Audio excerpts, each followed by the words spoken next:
Good afternoon, fellow info warriors. I have here today a very interesting proposition. I was actually considering changing my identity. Now, this all came about on a trip to visit my birth mother, whom I feel I have a lot more common with than anybody in my family, the Elson family, or former family, actually. So here I have a document. It's a certificate of live birth with a different name on it. But that is me. That's my original name that I was given, John Pettit. And that's the name that I'd like to assume because that is my genetic heritage, and I think that I'm entitled to that. And so I will be sending them a check or money order for $5 with this document, which happens to be signed by my birth mother. So here we go. Here it is. Signed by my birth mother. $5 included. Now, unfortunately, I'm not going to be able to send this like $5 fiat bill.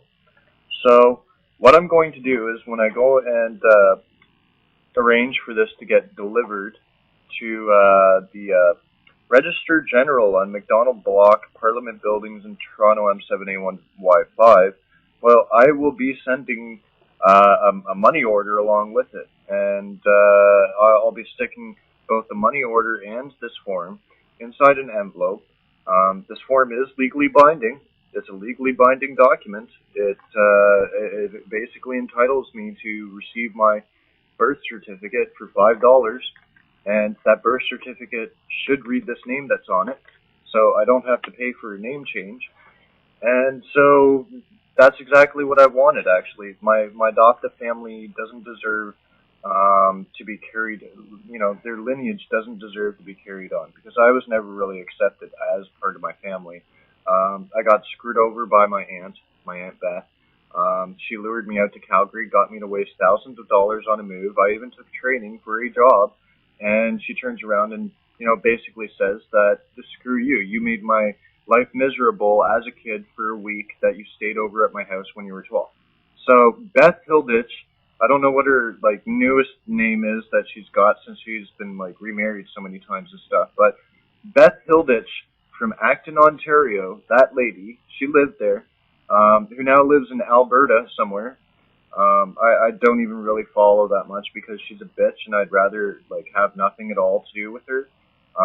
That lady, that's what she did. That vindictive, nasty woman.